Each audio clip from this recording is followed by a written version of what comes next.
Well, what's going on in Antarctica? Why so much secret, and why do we need an international treaty to protect Antarctica? I'm on board Norwegian Star. Our ship is not going to Antarctica. They secretively changed the name of this cruise yesterday on the app from South America and Antarctica to a round trip South America. According to the customer service desk, this decision was made by head office in Miami before we departed, and it was for operational reasons. They refused to explain what those operational reasons are. We know it's not weather, so what is the reason? We started talking to people last night. Everyone was angry. We told people to join us here at 9:30 this morning, and look at all the crowds that have turned up. Customer service are refusing to acknowledge us. They've sent their security officer out to calm us down, but we just refuse to be told, sorry, we're not going and we're not going to give you reasons. We feel we're being cheated, being scammed. This is the security officer telling everyone to calm down. Now, everyone on this ship has paid a lot of money to cruise to Antarctica, not to do a round trip of South America at sea. We are being dismissed, ignored, refused answers. They're telling us we just have to accept it. Well, guess what? We've paid too much money, we're too smart and we're too angry to just order another cocktail and sit down and accept the fact that our money has vanished into Norwegian cruise lines' pockets. We've not seen or heard from the captain, interestingly, not one announcement from the captain, nothing. So we're angry, we want to be heard, we want answers, we want transparency, we want clarity. I'll tell you one thing, don't ever take a Norwegian cruise. It is, they are treating us with absolute disdain, disrespect. They think we're idiots. We're not idiots. And we're not prepared to just accept this sitting down. We may not get to Antarctica. The chances of this cruise now going to Antarctica are minimal. But we want answers. There's no such thing as other planets or outer space. I believe the planets are actually just fallen angel beings, and I'm about to show you. So we know, according to scripture, stars are angels, angels are stars. We know that we all live under God's firmament. There's no such thing as outer space. So all the stars or angels are inside the firmament. Right? According to Revelation, the 7 stars are the angels of the 7 churches, right? So we know stars are angels. Right? We know 1/3 of the stars of heaven, or the angels, fell, right? They disobeyed God. These are known as the fallen, right? Now, the book of Ezekiel gives us a description of what some of these angels look like. As for their appearances, they four had one likeness, as if a wheel had been in the midst of a wheel. So a wheel inside of a wheel. This is a picture of Mars captured by the Nikon P1000 camera. What do you see? A wheel inside of a wheel. Now, you can go find a bunch of Greek and Roman gods that actually have the same names as the planets. They were named after them. Because they're not actually planets, the false gods are really just fallen angels in disguise. This stuff is no joke, you can go look it up. Why do you think they had us building these solar system projects in school, trying to get us to memorize all these names? We were giving false idolization to these false gods. Right, and they gave us hints, right? Some of them actually do look like wheels inside of wheels, but this is fake. It's not what they actually look like. These are the true photos of what these so-called planets actually look like. They're all wheels inside of wheels. These are the fake ones. Now, these are some pictures of stars as well that have the same exact appearance. Just normal stars. Alright, so what God has ordained for these angels is to move in this circuit type fashion around the earth, right? Right, so if there was certain of these stars or these angels not moving in this circuit, they'd basically be disobeying him, right? Which is what the planets are, wandering stars. I believe they are part of the fallen, which is why they are connected to all these Roman and Greek false gods. I believe he gave us a hint at this in the book of Jude. Raging waves of the sea, foaming out of their own shame. Wandering stars, to whom is reserved the blackness of darkness forever. Why are these wandering stars or these wandering angels so shameful? Probably because they disobeyed him. We gotta be careful on how we do this one, but we're gonna go to CERN on Google Earth. I wanna take you right outside this dome observatory, right here at this sculpture, and we're gonna take a really close look at what we find. And does this look familiar? It just so happens to be the luminary path over the geocentric. We'll go to another place called Darling Park in Australia. It's going to take us to this specific area, which shows us a very interesting fountain. Now, when we hit Street View and go take a look at this fountain, we start to realize that it is also the geocentric. It's cool how it's got that big tall mountain in the center. Eh?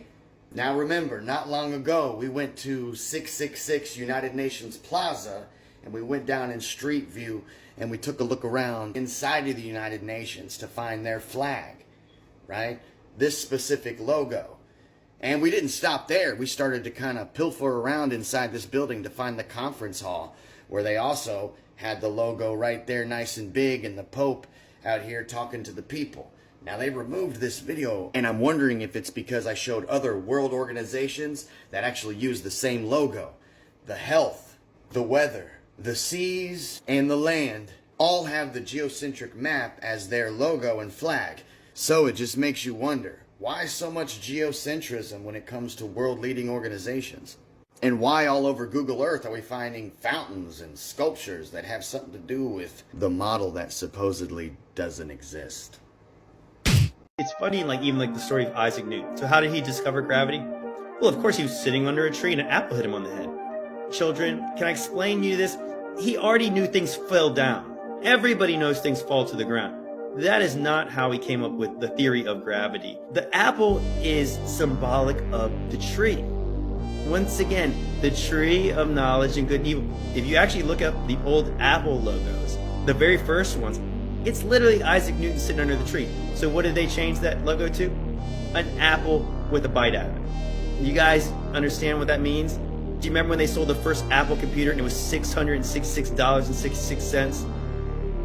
Do you think these are coincidences? Like, no, that is what they're telling you without telling you. The moon isn't a solid piece of dusty rock as we've all been told our entire lives.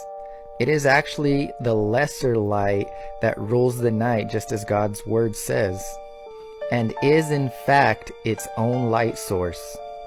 And a proof that it isn't solid is the fact that you can actually see through it.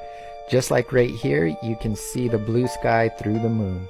And all these pictures I've been showing you are pictures that I took myself on my P1000 Nikon camera.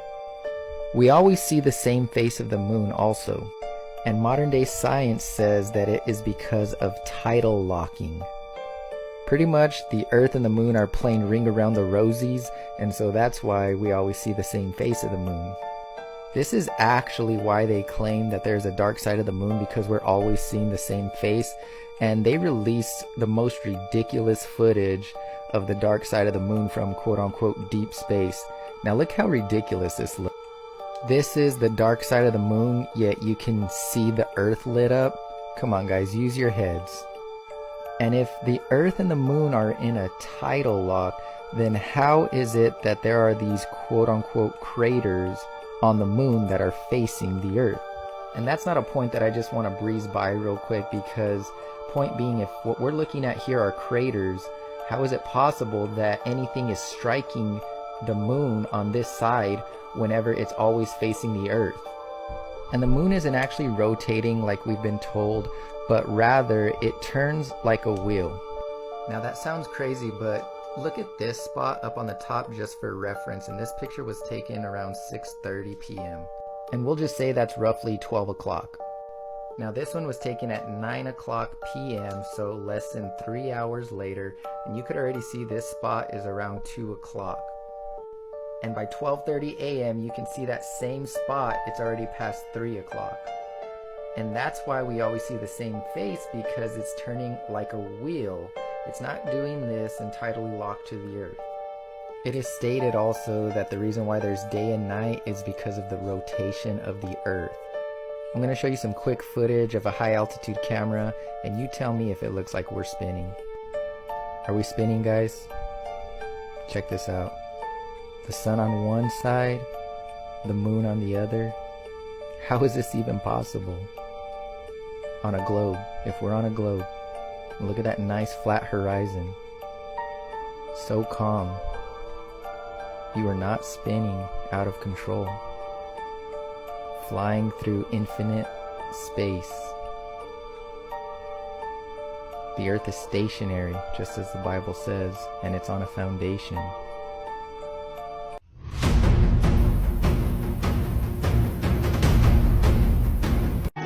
Armstrong stated Apollo 11's computer system had 32 KB of storage, 2 K of memory, and 1 megahertz CPU.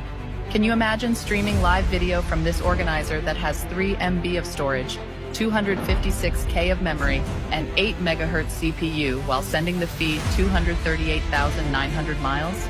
I have no comment. Let's get into one of my favorite topics. Alright, so if y'all been following me, then y'all already know that I believe that the space is made up of water. Now let's dig more deeper into this conspiracy and add some more facts and theories. I do want to say that 70% of the earth is made up of water, and we only discovered about 5%. And let's take into account that we don't even know what's at the bottom of the ocean, or if there's really even a bottom. And it doesn't help the fact that these astronauts train in pools of water. As a matter of fact, Hawaii and Florida are popular training destinations for these spacewalks and space missions. According to this blog, at the Aquarius Laboratory 20 meters, 60 feet below the surface, ESA and NASA astronauts spent 16 days underwater in an analog mission to Mars. Now let's keep going. And let's not forget that these deep sea diving suits are really similar to these space walk suits. And you know what really be killing me? I feel like every few years, NASA comes out with an article just to introduce us or get us used to the fact that the space or the ocean are one and the same. Well, this article was actually published in 2011, but according to this article right here, astronomers find biggest ever water reservoir encircling black hole 12 billion light years away. And according to the article, it was revealed that a colossal body of water that surpasses the combined volume of water on Earth by 140 trillion times. So every time I see these type of articles, I always believe that NASA is really trying to prepare us that, you know, space is really the ocean, and the ocean is really space. And so did you know that there are something similar to black holes that are in space that are in our very own ocean? Well, according to Google, they are technically not black holes, but they are very similar. Over the years, scientists have observed massive ocean eddies, which are strong vortexes of water, powerful enough to devour anything in its path.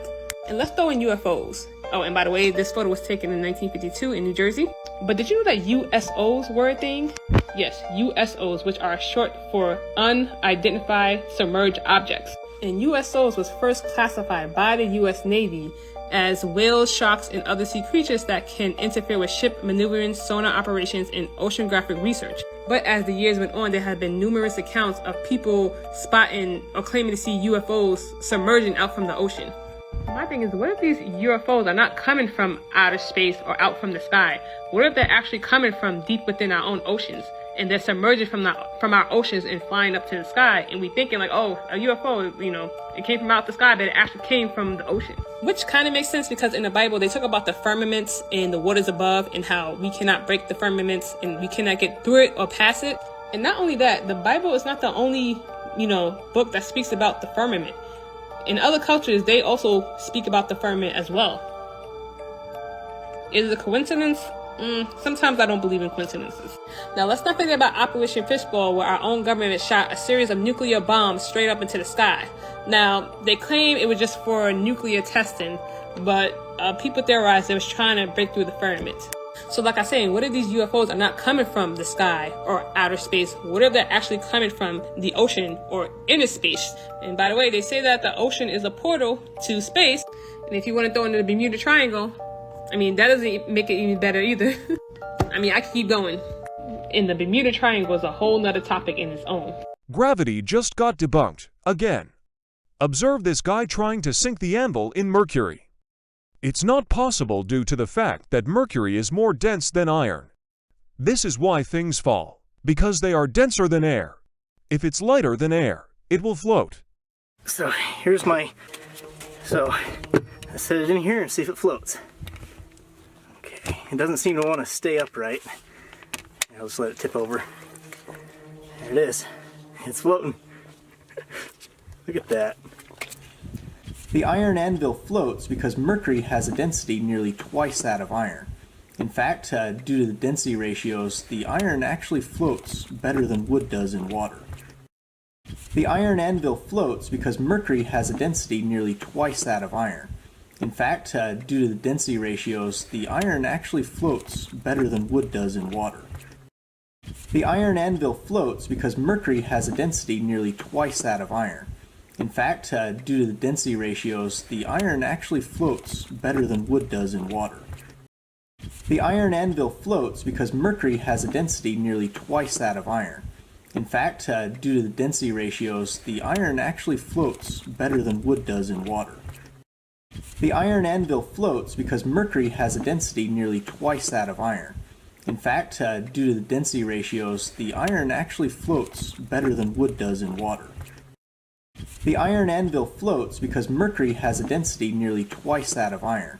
In fact, due to the density ratios, the iron actually floats better than wood does in water. The Flat Earth map dates back over 1,000 years. This map is credited to being created by a Persian astronomer. His name was al-Biruni, and he lived from 973 AD to 1048 AD. It's the official map of the United Nations and also of the United States Geological Survey. It used to be present in many places before the creation of NASA and the Antarctic Treaty in 1959. Here you see it with Admiral Byrd. This map has been restored by Dmitry from Russia with suggestions of mine, Eddie Alankar, known by my YouTube channel Flat Earth Banjo. I asked Dmitry to include the Bermuda Triangle and Point Nemo, a place deep in the Pacific Ocean where NASA buries rockets. Then Robert Tozzi, a professional mapmaker, came along and enhanced the map even more. There are many people now selling this map online, but if you could order it from my online store, I would greatly appreciate it. Visit my store now and order one of the items. I humbly thank you.